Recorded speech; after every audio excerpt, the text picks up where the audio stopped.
Screen. News portals association की साप्ताहिक बैठक में आप सभी मित्रों का स्वागत है। अशोक पवार जी हैं, चंद्रकांत निराला जी हैं, सुंदर लाल जी हैं और विनय जी जुड़ रहे हैं लखीसराय से। ऑडियो में प्रॉब्लम आ रही है उनके कुछ। ऑडियो में सबसे कहाँ दिखा, अच्छा कनेक्ट तो कर रहे हैं, आई थिंक होप कि कनेक्ट हो जाएगा। तो विषय की आज मैं बढ़ाता हूँ। सुंदर जी बहुत बहुत स्वागत है आपका, बड़े दिन बाद आ रहे हैं और बिल्कुल आप पे सफेदी की चमकार जो है आपके शर्ट पे, वो आता था वॉशिंग पाउडर निरमा, तो सफेदी की चमकार आप पे बिल्कुल चमक रही है। सुंदर जी देख आवाज आप म्यूट है, आवाज म्यूट है आपकी। सबसे पहले तो बिल्कुल ठेठ पत्रकारिता की भाषा में यही मैं पूछूंगा कि सफेदी की चमकार पहन के आपको कैसा लग रहा है, ये बताइए। आजकल ये बड़ा क्वेश्चन चलता है। सुंदर जी सुंदर जी बोलना चाहते हैं लेकिन संयोग म्यूट से है, आप म्यूट है, अनम्यूट कीजिए।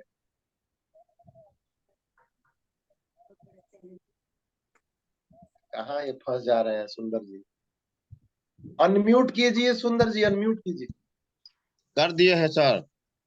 बिल्कुल स्वागत है। आपकी सफेदी की चमकार का बिल्कुल जो आ रहा है एक झलक, उसका राज बताइए, फिर आगे विषय पे चलते हैं। कुछ राज थोड़ा। राज ये है कि हम साफ हैं। वाह, तो अंदर की सफाई, अंदर की चमक बाहर आ रही है।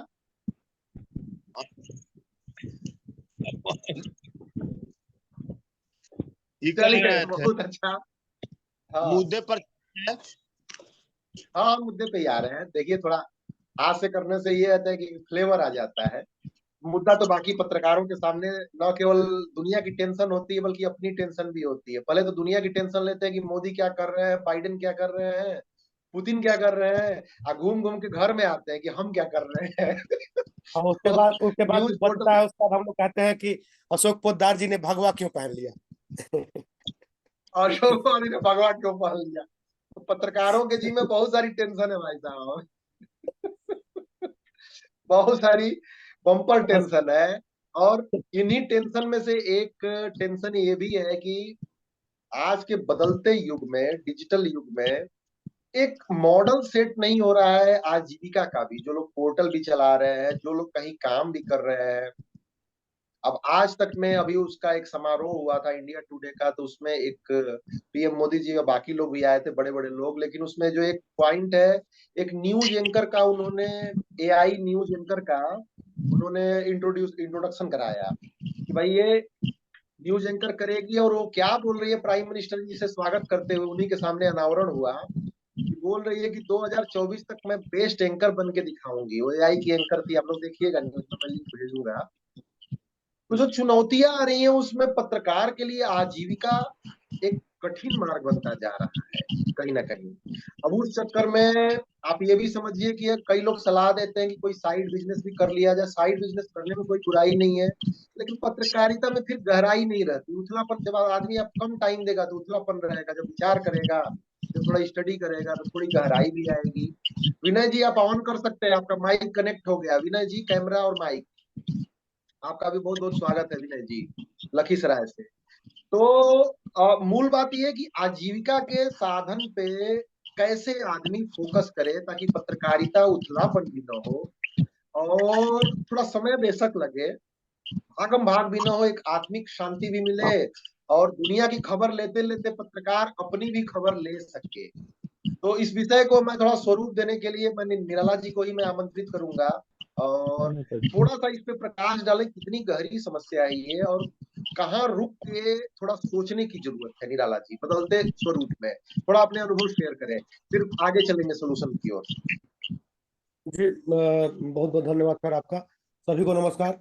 अ, हम लोग जो चर्चा कर रहे थे निश्चित रूप से ये यथार्थ है और हमें ये मानना ही पड़ेगा कि पत्रकारिता करते करते देश और दुनिया की खबर पहुंचाते पहुंचाते कहीं एक दिन ऐसा ना आ जाए कि हम भी एक खबर बन जाए और बस उतने से हमारी जो है जिंदगी समाप्त हो जाए। उसके बाद जो हमारे बाद वाली पीढ़ियां हैं वो हमें कोसेंगी हमारे न रहने के बाद भी कि इन्होंने क्या किया। तो सबसे बड़ी बात है कि वर्तमान समय में भी आर्थिक युग है। अगर आप एक मोबाइल फोन भी खरीदते हैं तो उसकी कीमत तकरीबन 20,000 रुपये होती है, और भी तमाम संसाधन है, पेट्रोल भराते हैं। तो आपको ये सोचना होगा कि कैसे करें कि कुछ मतलब अर्जन भी होता रहे, जिससे कि हम समाज सेवा भी करें और अपना जो है आर्थिक भी कुछ लाभ कमा सके। तो अभी कुछ देर पहले हम लोग चर्चा कर रहे थे कि पत्रकारिता से भी कमाई हो सकती है, अगर उसको हम कुछ ऐसे ढंग से करें जो जनता के बीच मतलब लोकप्रिय हो जाए और जनता के लिए आवश्यक भी। जैसे कि अभी हम लोग चर्चा कर रहे थे, मिथिलेश जी हमेशा ये कहते भी हैं कि किसी एक क्षेत्र को पकड़ के अगर काम किया जाए तो बेशक उसमें हम लोगों को मतलब कुछ प्राप्ति भी होने लगेगी। जैसे कि इन्होंने कहा था कि एजुकेशन के क्षेत्र में हम लोग चले, तो एजुकेशन के क्षेत्र में मान लेते हैं कि अशोक पवार जी ने कोई एजुकेशन से संबंधित एक अपना पोर्टल बना दिया, या अपना अपने पोर्टल में ही एक ये बना दिया कि फलाना दिन को मैं एजुकेशन से संबंधित ये डालूंगा और ये बताऊंगा कि उन्हीं के इलाके में कौन कौन से ऐसे संस्थान है जहाँ बच्चों को मतलब बढ़िया शिक्षा मिलती है, या फिर अ, मतलब इस तरह की शिक्षा मिलती है जिससे कि अपने जीवन को सफल बना सके। इसके अतिरिक्त तो ये भी बता सकेंगे कि जो लोग मतलब पढ़ लिख कर निकल रहे हैं, फिर उनको रोजगार के अवसर कहाँ मिल सकते हैं। तो मतलब इस तरह से जब वो करेंगे तो मुझे लगता है कि धीरे धीरे वैसे लोग जो इस क्षेत्र में है उनसे जुड़ेंगे। मान लेते हैं कि मैंने ये बताया कि फलाना संस्था से जो बच्चे पढ़ रहे हैं वो बैंकिंग के सेक्टर में सफल हो जा रहे हैं, या रेलवे में उनकी नौकरियां मिल जा रही हैं। तो जब मैंने ये लिखना शुरू किया, ऐसा होता है कि मतलब मेरे ही शहर में ऐसे कई कोचिंग संस्थान हैं जहां से बच्चे पढ़ के इंटरमीडिएट मैट्रिक की परीक्षा तो छोड़ दीजिए, मतलब प्रतियोगी परीक्षाओं में भी सफल होते हैं। जब उनके बारे में मैं लिखना शुरू करूंगा, ये बताना शुरू करूंगा तो फिर उससे क्या होगा कि उनसे विज्ञापन भी मैं ले सकूंगा, और विज्ञापन से जो मेरी आर्थिक जरूरत है वो पूरी होगी। ये एक तरीका हो गया। इसके अतिरिक्त जैसे आर्थिक जानकार हैं आप आर्थिक क्षेत्र के, तो उसमें अपनी राय रख सकते हैं, वीडियो बना सकते हैं, खबर चला सकते हैं देश विदेश में क्या हो रहा है, किस तरह से मतलब सब कुछ चल रहा है। उसके भी व्यूअर्स जो होंगे उससे।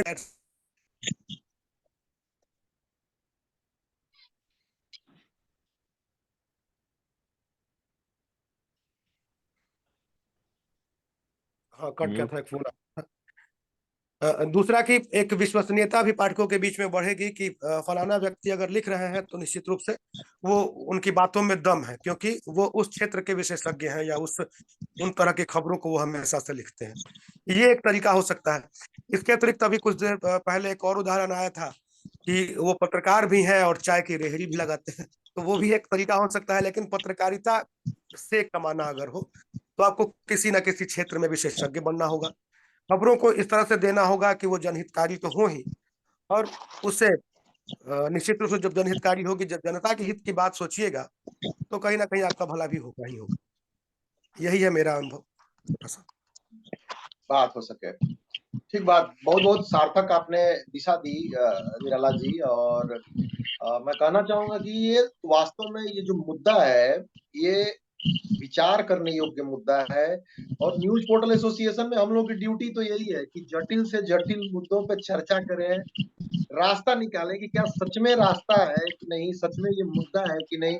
अदरवाइज बाकी छोटे मोटे मुद्दों पर तो चर्चा होती रहती है, लेकिन पत्रकारों की बड़ी समस्या तो यही है। इस पे और भी पत्रकारों की प्रेस क्लब हो गई, बाकी जो बड़ी बड़ी संस्थाएं हैं उस पर चर्चा तो करनी ही पड़ेगी भाई, ये पेशा जो है किस दिशा में जा रहा है।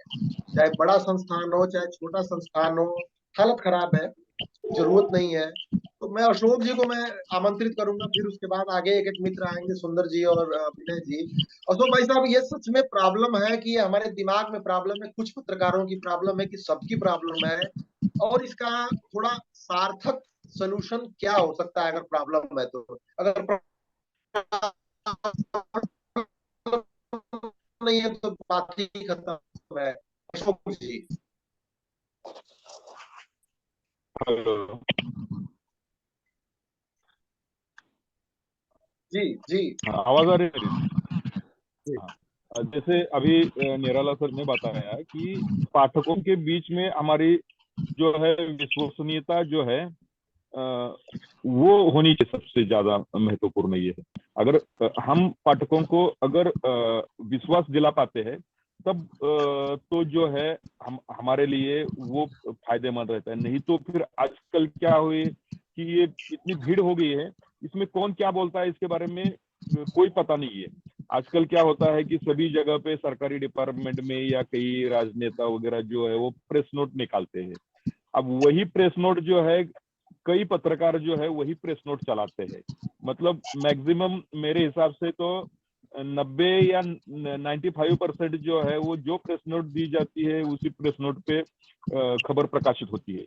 लेकिन फेमस वही पत्रकार होते हैं कि उस प्रेस नोट की वो दूसरा एंगल भी अगर वो उसको देखते हैं और उसको अगर उसमें अगर कुछ घपला है उसको अगर वो उजागर करते हैं तो पोल खोल वाला जो ये होता है उसके ऊपर लोग ज्यादा ये करते हैं। और ये भी चीज जो है कंटिन्यूटी होनी चाहिए कि भाई ये बंदा अगर कोई खबर अगर वो प्रकाशित कर रहा है तो इसके अंदर कुछ ना कुछ दम होगा। तो ऐसे अगर हम कर पाते हैं तब तो किसी भी क्षेत्र में हो, जैसे सर ने बताया कि अलग अलग क्षेत्र है, चाहे एजुकेशन का क्षेत्र हो या कोई मतलब जो भी फाइनेंस का सेक्टर हो या टेक्सटाइल का सेक्टर हो, इसमें हो, उसमें क्या सही है और क्या गलत है और वो सही अगर हम लोगों तक पहुंचाने की कोशिश करते हैं तब लोग जो है हम पे ट्रस्ट करते हैं। अगर हम लोग अगर प्रेस नोट वाली ये करते हैं और वो कोई दूसरा बंदा अगर उसकी पोल खोल कर देता है तो हम पे कोई विश्वास करते नहीं, वो उसी बंदे को लोग फॉलो करते हैं कि भाई नहीं नहीं अगर इसने बोला है तो वाकई 100% नहीं तो 99% तो ये बात सही होगी। मिथिलेश सर। ठीक बात नहीं, आपने विश्वसनीयता की बात कही और ये बिल्कुल सार्थक बात है। लेकिन क्वेश्चन थोड़ा सा इसे और गहराई में है भाई साहब। मैं आप लोगों को मैं बड़ा विचार मग्न इसमें स्थिति है, क्योंकि कल परसों जो फोन आया था मैंने आपको बताया कि एक सीनियर मीडिया हाउस के एक बड़े पत्रकार और अच्छी खासी सैलरी होने के बावजूद भी जो समस्याओं का सामना कर रहे हैं, वो जब जेहन में आया तो थोड़ा सा एक लगा कि यार हमें तो लगता है कि हम सिर्फ पोर्टल चलाने वाले, लेकिन पूरा पत्रकारिता का पेशा इस समस्या से जूझ रहा है। ये हकीकत है ये। अब उसका इलाज क्या है, थोड़ा गहराई में है। सुंदर जी, क्या लगता है आपको, पत्रकारिता का पेशा क्या वाकई खतरे में है या आर्थिक रूप से उसमें उत्पत्ति नहीं हो सकती? क्या सोल्यूशन है, थोड़ा आप भी इस पर राय रखें सुंदर जी। आर्थिक रूप से उत्पत्ति हो सकती है तभी जब हम मेहनत कर पाएंगे। यदि पत्रकारिता में ही हम विश्वास करें कि इसी से हमारा जो है कि प्रोग्रेस आगे बढ़ेगा और परिवार चल सकेगा और हम इससे आगे बढ़ेंगे, तो ये सोच गलत है। क्योंकि काफी दिनों से हम लोग भी इस पत्रकारिता लाइन में हैं, काफी दिनों से काम भी कर रहे हैं, बहुत लोगों के साथ जुड़े भी हैं, कई तरह के पैनल भी चेंज हुए हम लोगों से। लेकिन हमने यही देखा कि यदि आप गलत करते हैं या गलत चीज को छापने से आप अलग होते हैं तो 10 रुपये मिलने लगते हैं। तो इस तरह का गलत, जो सच्चाई है उसको यदि छापते हैं हम, उसको यदि हम चलाते हैं तो कहीं ना कहीं हमें दुश्मनी मोल लेना पड़ रहा है, जिसके कारण अपने आप जो है कि कहीं कहीं ऐसा कुछ खबरों के साथ हुआ है। चंद्रकांत जी भी हैं, उनके साथ भी कई प्रकार की इस तरह की घटनाएं हुई हैं। हम लोग यही सोचते हैं कि अपना बैकग्राउंड जो है कुछ ना कुछ चेंज होना चाहिए। अब इसी पर टोटल निर्भर रहना जो है कि सही नहीं है मेरे विचार से, जो भी है।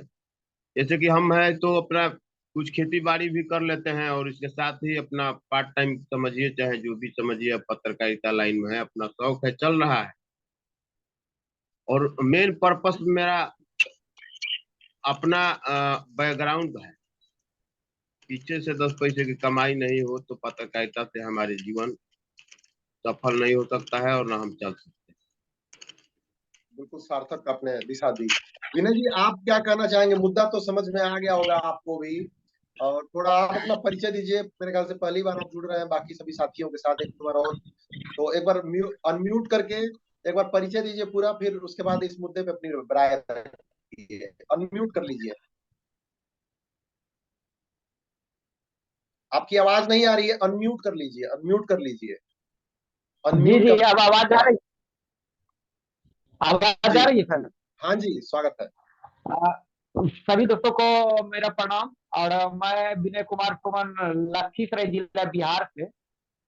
और अभी जो सभी अभिभावक स्वरूप बड़े बंधु के द्वारा जो ये कि पत्रकारिता से जीवन यापन नहीं हो सकता, ये कुछ हद तक सही भी है और कुछ हद तक सही नहीं भी है।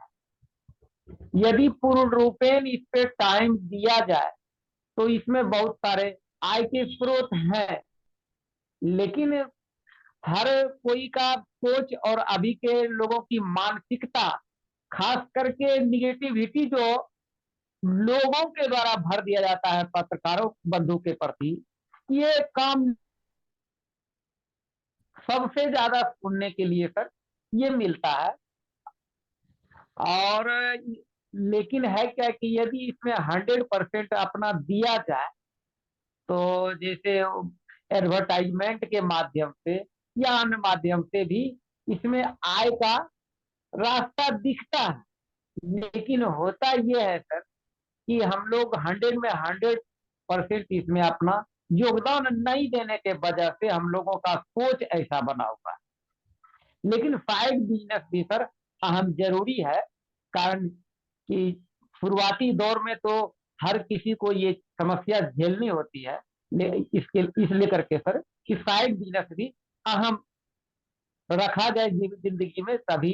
लेकिन यदि 100% दिया जाए तो इसमें भी सर भविष्य उज्जवल है। और अभी एक श्रीमान के द्वारा जो कहा गया कि आए दिन दुश्मनी पैदा होते रहता है, तो जब तक सर पत्रकार बंधु कमजोर है तभी तक वो दुश्मनी दिखता है। लेकिन जब आपके अंदर आत्मविश्वास जग जाएगा तो वो डर स्वयं मिटने का एक रास्ता बन जाता है। बस मेरा सर यही कहना। बहुत बहुत सार्थक आपने विचार रखी और ऊर्जा से भरे आपके इस वक्तव्य में निश्चित रूप से एक दिशा भी है। निराला जी ने बात कही कि एक रिवाइज में करूं, समराइज करूं तो एक सब्जेक्ट भी स्पेसिफिक होना जरूरी है। अशोक पवार जी ने जो मुद्दा उठाया, विश्वसनीयता का उठाया, सुंदरलाल जी ने उठाया कि भाई 100% अगर मेहनत की जाए तब कार्य होगा, और विनय जी भी लगभग लगभग उन्होंने भी यही कहा कि मेहनत की जाए तो एक कार्य होगा। तो चार ये मुद्दे आए, निश्चित रूप से चार चीजें सही हैं। कुछ अनुभव थोड़ा सा मैं भी विचार करता हूँ इन सब के साथ। ये भी है कि भाई साहब, अब जो समय है बड़ी तेजी से बदल रहा है। बहुत सारी कंपनियां रातों रात यूनिकॉर्न भी बन रही हैं। 1,000 करोड़ की, 2,000 करोड़ की, 8,000 करोड़ की कंपनियां खड़ी हो रही हैं, और बहुत सारी कंपनियां डूब भी रही है बड़ी बड़ी। बदलाव का दौर इतना तेज है, इतनी लर्निंग फास्ट हो गई है, कंज्यूमर की एक्सपेक्टेशन इतनी फास्ट हो गई है कि आपकी पोजीशनिंग बड़ी तेजी से चेंज होती है। अब मेरे पास चूंकि देश भर से क्वेरीज आती हैं न्यूज पोर्टल से संबंधित, कंटेंट से संबंधित, तो उसमें निराला जी मैं आपको बताऊं अनुभव व्यक्तिगत, उसमें लोग बात करते हैं कई बार कि आज तक जैसा कैसे होगा। अब कई बार हम लोग समझते हैं उस चीज की गंभीरता, तो बड़ा मन में एक हास्य भी होता है, एक दया भावना भी उत्पन्न होती है। मैंने बोला कि सर उसकी बात छोड़िए आज तक की, अपना बताइए। और ये एक लोगों के साथ नहीं होता है। कुछ लोग कहते हैं जी टीवी जैसा वीडियो कैसे बनेगा सीधे। तो ये कहीं ना कहीं ये जो मोबाइल है, इंटरनेट है, ये लोगों की सोच को ऐसी जगह पे ले गया है जहां से प्रैक्टिकल उतारना बड़ा मुश्किल है। और जब उनसे बजट की बात की जाती है तो आप यकीन मानिए, जो लोग आज तक की बात कर रहे हैं, मतलब कितना गैप है, मैं ये बताना चाहता हूँ। कई बार जब बात आगे बढ़ती है तो बजट पे बात पहुंचती है कि भाई कंटेंट अपडेट करना है या कोई और चीज करनी है तो मंथली कितना है। तो मंथली अगर 5,000 भी बात आती है तो जो आज तक की बात कर रहा है, देखिए बजट होना होने की कोई बुराई नहीं है, आज तक की जो बात कर रहा है, फिर पांच सब कुछ संतुष्ट होने के बाद 5,000 कहता है कि सर इतना तो नहीं हो पाएगा।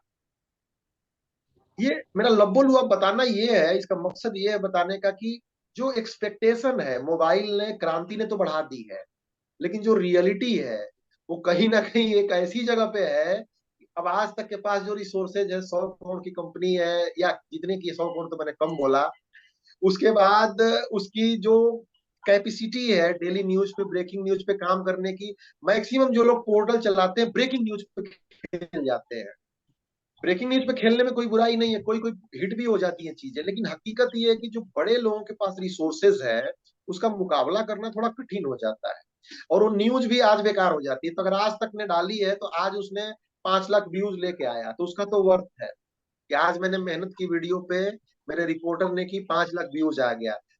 नॉर्मल लोग जो करते हैं, पता चला कि 50 व्यू आया, अब कल वो ब्रेकिंग न्यूज हो गई बेकार, मेहनत उतनी ही लगी जितनी आज तक के रिपोर्टर को मेहनत लगी, आज तक के वीडियो एडिटर को मेहनत लगी, हमारी भी मेहनत उतनी लगी। लेकिन हमारी रिसोर्सेज हैं 50 व्यूज के, 500 व्यूज के, उसके हैं 5 लाख 5 मिलियन व्यूज के। तो निराला जी, अशोक जी, गैप यहाँ पे आ रहा है। तो हम ब्रेकिंग न्यूज पे काम ही क्यों करें? पहला पॉइंट ये आता है, ऐसी चीज पे हम काम करें जिसमें हमारी मेहनत को, अगर हमारे भी वीडियो को 1 लाख व्यू चाहिए तो 1 लाख व्यू अगर एक दिन में नहीं आ रहा है तो चलो 1 महीने में आ रहा है, तो ऐसा तो कंटेंट हो कि हमारा कंटेंट 1 महीने तक रिलेवेंट रहे। ये तो हमें सोचना पड़ेगा, नहीं तो जितने सक्सेसफुल यूट्यूबर्स हैं, बहुत कम ऐसे यूट्यूबर हैं जो ब्रेकिंग न्यूज पे खेलते हैं।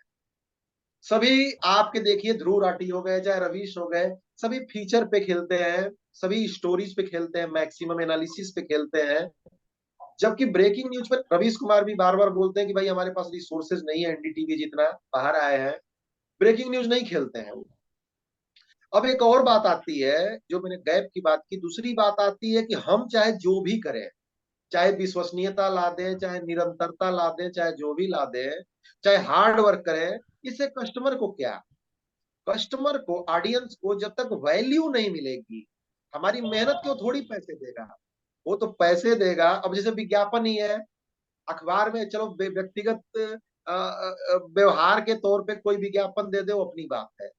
लेकिन क्या वास्तव में विज्ञापन देने पे उसको 2,000 की वैल्यू मिल रही है? अगर 2,000 का विज्ञापन देता है, अगर गूगल एड में चलाता है, तो जब तक ये वैल्यू पे काम नहीं करेंगे, चूंकि शार्क टैंक इंडिया भी आया है और कहीं ना कहीं हमारा एक पत्रकारिता के साथ बिजनेस भी है, सभी लोग बिजनेस भी कर रहे हैं, पैसा कमाते हैं, अर्थ की बात हो रही है, वैल्यू पे हमारा फोकस बड़ा कम रहता है। भैया अशोक भाई साहब से भी बातचीत चल रही थी कि भाई वैल्यू, तो लोग ये होता है कि पहले हम लोग सोच लेते हैं कि हम मेहनत करें, तो कस्टमर, ऑडियंस हमारी मेहनत का पैसा नहीं देगा, वैल्यू का पैसा देगा। हमारी वैल्यू उसके प्रोडक्ट में, उसके पोर्टल में हम क्या ऐड कर रहे हैं। अगर ऑडियंस है, विज्ञापन दे रहा है, अगर सुनने वाली न्यूज है, तो हमारी न्यूज सुन के पढ़ के उसको वैल्यू क्या मिल रही है, क्या अलग मिल रही है।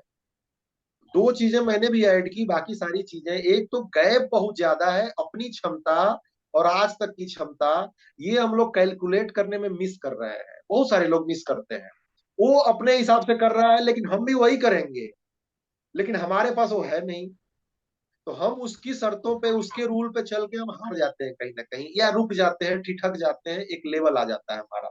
दूसरी चीज, वैल्यू एडिशन पे हम लोग नहीं सोच रहे हैं कि बदलते दौर में, इसीलिए प्रिंट मीडिया खत्म भी हो रहा है धीरे धीरे, जो, क्योंकि वैल्यू ऐड नहीं कर पा रहा है धीरे धीरे। अब जो कस्टमर को न्यूज जाती है वो चीज हो जाती है। अब इसका सोल्यूशन यही है कि इस चीज को अगर हम लोग पकड़ लें, गैप को, आगे जो भी पत्रकार मित्र आए हैं, इस पे एक 17 पॉइंट की लंबी चौड़ी मैंने भी वीडियो बनाई है, और हम लोग न्यूज पोर्टल्स एसोसिएशन में चर्चा भी करते रहते हैं। अब बहुत लोगों के लिए ब्रेकिंग न्यूज सच में मुक्ति नहीं होगी, वो निराला जी की मैडम ने सलाह दी थी, और सही बात है, पत्नी से बड़ा कोई आलोचक नहीं होता है, समालोचक नहीं होता है। लेकिन अगर अपनी एनर्जी को हम लोग थोड़ा डिवाइड करें, 100% अगर ब्रेकिंग पे लगाते हैं, चलो हम नहीं छोड़ सकते, हमारी मार्केट है, उसको कम करके क्या हम 30% एनर्जी किसी सब्जेक्ट पे लगा सकते हैं? आसान है, कोई इतना टफ नहीं है। भाई ब्रेकिंग मत छोड़ो, लेकिन अगर 10 न्यूज डालते हो तो 2 न्यूज तो हम लगा सकते हैं किसी एक इंडस्ट्री के ऊपर। तो धीरे धीरे ये प्रैक्टिकल आसान बन जाएगा। वैल्यू पे क्या होगा, अगर हम 20 ब्रेकिंग न्यूज दे रहे हैं मार्केट की जरूरत के हिसाब से, तो क्या एक एडिटोरियल भी लिख सकते हैं जो थोड़ा लॉन्ग टर्म इम्पैक्ट छोड़ेगा, थोड़ा ऑडियंस को एक वैल्यू प्रदान करेगा, ताकि चलो यार, अब सुंदर जी का ये आर्टिकल पढ़ा मैंने, निराला जी की एनालिसिस पढ़ी, चलो कुछ तो मिला है यार, सच में कुछ तो वैल्यू दिया है इसने, 2 लाइन तो बातें इसने कही है जो मुझे अलग मिली। आई थिंक कि अगर ये निरंतर प्रयास हो, तो हम लोग कम रिसोर्सेज में, छोटे पत्रकार भी एक माइल स्टोन टच कर पाएंगे। ये मेरा अपना एक अनुभव था पत्रकारिता के साथ साथ, और धीरे धीरे गहराई भी होगी। फिर हमें क्या है कि दूसरी फील्ड की तरफ देखने की जरूरत, धीरे धीरे पत्रकारिता में, अगर बिजनेस के ऊपर मैं ही आर्टिकल लिखता हूँ, जैसे न्यूज इंडस्ट्री के ऊपर, अब इस विषय पे हम लोग गहराई से चर्चा कर रहे हैं कि पत्रकार भैया जीवित कैसे रहे, अपना अस्तित्व कैसे बनाए। तो इस फील्ड में एक्सपर्टीज हो रही है। पता चलता है कि हम लोग भी राहुल गांधी की सदस्यता क्यों रद्द हुई, इस पर डिस्कशन करते हैं, तो वो तो आज तक है, उसकी तो वैल्यू है, हमारी वैल्यू उसमें नहीं होती। मुझे लग रहा है अशोक भाई साहब इसे एग्री करेंगे। हम अगर बात कर भी लें कि राहुल गांधी की सदस्यता क्यों रद्द हुई, क्यों नहीं रद्द हुई, या सम्राट चौधरी क्यों बिहार के बीजेपी के प्रेसिडेंट बने, उसका दूरगामी नजदीकगामी क्या परिणाम होगा, तो कहीं ना कहीं एक सस्टेनेबिलिटी नहीं बन पाएगी। अशोक भाई साहब इन चीजों को कैसे देखते हैं? अब एक गैप को हम बड़ी चीज करने लगते हैं कम रिसोर्सेज में, हम सभी ये गलतियां करते हैं। मैं भी ऐसी वेबसाइट बनाने लगता हूँ जो आज तक की टक्कर की हो, अशोक भाई साहब भी ऐसा ऐप बनाने लगते हैं जो एनआई के टक्कर का हो। रिसोर्सेज बहुत, ये रियलिटी बता रहा हूँ, रिसोर्सेज है हमारे पास 5 लाख, वो है 5 करोड़ की चीज। ये एक गैप बहुत बड़ा है, और ये हिम्मत से गैप नहीं पूरा बन सकते हैं हम, लेकिन अभी जो हमारे पास रिसोर्स है उसी रिसोर्स में हमें चलना पड़ेगा। निराला जी हैं, वो भी बनने लगे भाई एनएमएफ, या जो भी रिसोर्स है, एक सिंगल कैमरा मैन है, सुंदर जी भी मैं मिथिलेश भी अकेला व्यक्ति है, कहाँ से पैसे ला गए भाई? हमारी सोच होनी बुरी बात नहीं है, लेकिन उस लूप में फंस जाने से कहीं ना कहीं थोड़ा एक तारीफ भी मिलती है कि पैसा तो नहीं मिलेगा, तारीफ मिल जाएगी, बहुत अच्छा भाई, किसी को क्या जाता है कहने में, लेकिन कस्टमर पैसा नहीं देगा। जबकि हॉस्पिटल इंडस्ट्री पकड़ ले, टीचिंग की इंडस्ट्री पकड़ ले, इंटरव्यू ले रहे हैं, लेकिन हम पॉलिटिकल किसी नेता का इंटरव्यू क्यों ले, हम किसी टीचर का इंटरव्यू क्यों ना ले? उसकी एक कम्युनिटी बन जाएगी, पेरेंटिंग बन जाएगा, और धीरे धीरे हम अपने जिले में एजुकेशन रिपोर्टर के तौर पे एक हमारा एक अम्ब्रेला बन जाएगा। लेकिन ये थोड़ा लॉन्ग टर्म प्रोसेस है। मुझे लगता है कि इस यूएसपी पे हम खेल सकते हैं। बाकी किसी को कुछ ऐड करना हो तो ऐड कीजिए, नहीं तो फिर 2-3 मिनट बचे हुए हैं, और आज हाँ मुझे लग रहा है काफी सार्थक। जी अशोक भाई साहब। हाँ।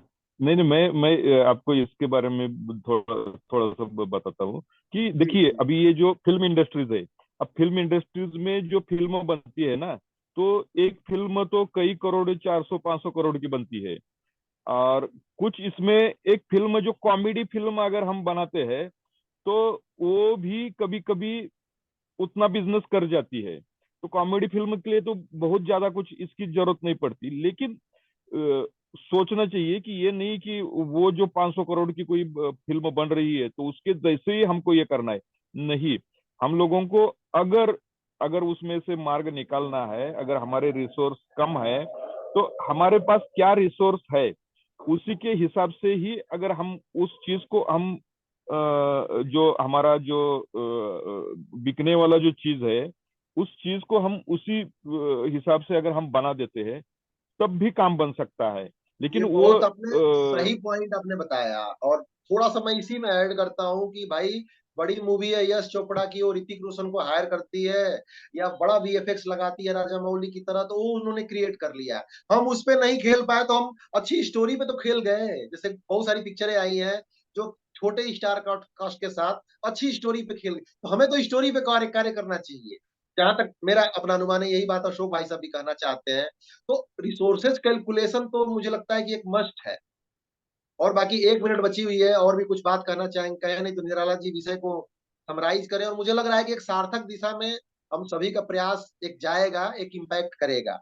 जी निराला जी, 1 मिनट बचा है अपनी बात। निश्चय ही हम लोगों ने, सभी लोगों ने जो बातें की, उससे एक बात तो एकदम साफ तौर पर निकल के आती है कि अपनी क्षमताओं को हम लोग पहचाने और ये समझ ले कि हमारी हैसियत क्या है इस मतलब दूसरे किसी के से मुकाबला करने के लिए।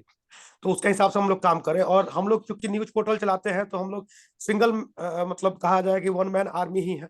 तो उस हिसाब से हम लोगों को ब्रेकिंग के साथ साथ कुछ ऐसा भी देना होगा जिससे कि समाज को दिशा मिले और समाज में हमारी एक अलग पहचान बने। निश्चय ही इससे हम लोगों को फायदा होगा, आर्थिक तौर पर ही फायदा होगा, पहचान भी हमारी बढ़ेगी। इस पे काम कर सकते हैं। मुझे लगता है कि बहुत ज्यादा नहीं, महीने में या सप्ताह में जैसे भी हो सके, किसी एक विषय पे हम लोग अपना ये कर सकते हैं कुछ नया। और मुझे लगता है कि अगले सप्ताह में जब हम लोग मिले तो हम लोग कुछ नया करके आए। ये भी एक अच्छा ये होगा, अच्छी पहल होगी। बहुत और बाकी तो सही सब लोगों का धन्यवाद, जो लोग हम लोग यहाँ पे आज पहुंचे। और सफेदी की चमकार किस कारण से थी उन्होंने बताया नहीं, खैर अगली बार बता देंगे जरूर।